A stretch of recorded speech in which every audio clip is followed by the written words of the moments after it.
Hi, I'm Carla Nathan from Carla's Cottage, and I was going to show you today how to make some ruffles.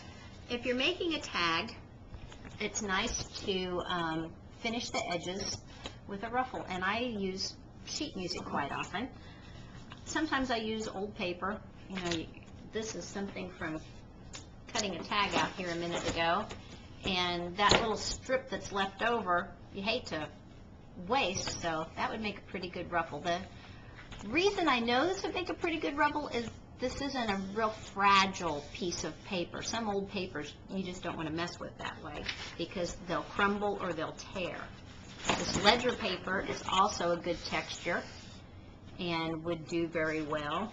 And a lot of sheet music can be kind of heavy and does a good job with a ruffle. Sometimes it'll split, but that's nice too because it doesn't have to be perfect.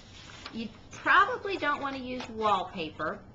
One reason is that the back of it's plain, and so your ruffle would only be one-sided. I like to use the sheet music because you have the decoration on both sides, like this. And also wallpaper, sometimes it just kind of is too fragile. It just doesn't do as well. It doesn't have as much bend to it. I think it'll split. It's a heavier paper. So I've got some different things out here that we can use. I've got some tags ready. How about if we take this one that I just cut out of here, and to coordinate the back with the front, I'll use this across the front. So when you cut the strip out of paper, make sure you get something that's at least 1.5 times as long as what you're going to, the width of the piece that you're putting it on. And also, you really don't want all these just plain white ends. Go ahead and snip those off so you won't be tempted to use them. And don't worry if it's cut straight or not, because you're going to be doing a trim over it and then snipping the bottom of it to make it where you want. Now, sometimes you can put the ruffle on the back of the tag, which gives you a nice clean line on the front. Other times you go ahead and put it on the front of the tag, and then you can add a strip of something over it like I did here. Sometimes you can use ribbon, or I cut out a bit of contrasting paper with a scalloped edge and then put a little doodad on it. See how this one is? It's on the back. You can put a piece of ribbon across the back too. I do think it's important to have the back look every bit as nice as the front, so I always finish the backs as I'm going. And another nice thing to do is just to wrap it all the way around. Put a bead of glue and wrap it around, and then add a little bit of something there. Anyway, there's lots of different ways to trim out tags. You know how to trim out a tag. That's not what we're talking about. We're talking about ruffles, so I digress. So I've got my strip of paper, and it's more than 1.5 times as wide as the card. It's kind of like when you're doing ruffles in a curtain. They say that when you're hanging curtains, you need to have at least 1.5 the width. So I go by that. I don't know if that really works or not. So I'm going to put this one on the front. I like either one of these glues. This one is incredibly tacky. This one's the Ultimate. The Ultimate is a little bit stronger. So depending on what you're going to use, I'd use this on the ribbon, and this if it's just paper, and since right now it's just paper, that's what we're going to do. It's a messy thing, but if it's gooey, it's easier to move things around. You need some goo because you have some sliding ahead.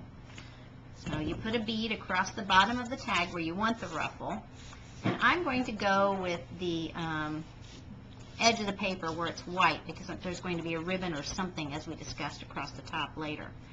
And you don't have to line it up exactly. Can you see right here where I've got a little bit over the edge? Because that's going to be cut. That leaves you some room to trim. Now this is like an accordion pleat. Just like you're making a fan, back and forth and back and forth. And you see I'm not measuring, and it's not particularly straight. I don't like things too perfect. If it's too straight, it's just not as interesting. Plus, the bottom gets trimmed. You know what I just did? I did that upside down, because look, remember how I cut it off the back and was going to make sure that didn't show? That Well, this one isn't going to be as cute as I thought it was going to be. But it might work. Even Carla makes mistakes. Oh, lots of them. But see how that doesn't quite look very good? Well, it's squishy, so you can move it. That's what's nice. You just kind of rearrange it in the glue. While the glue's wet, you slide it around, and then you push it in place. And anybody that would look at that would think, oh, that looks nasty. What is she thinking? But it'll be fine, because you take your glue and go straight across the top of it. First, you open your lid. It doesn't come out as well closed. So you put some glue across the top of the ribbon, or across the top of the ruffle, and then you add a ribbon to your ruffle.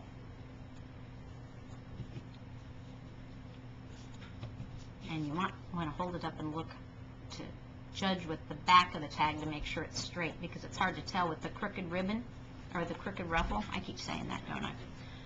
So the back of the tag is how you work from to see if you've got it straight. You go along with the edge of the tag, trimming with this along the side of it. Fine, just keep going. Just keep swimming. Just keep swimming. Now, see, I'm going to have to take this part out. Or leave it. Or Okay. leave it. So, I've got it all trimmed even with the sides of the back of the tag. But it still looks kind of messy. Well, you take a pretty scalloped edge scissor, which is what I like to use, but you know what? You can use a straight too.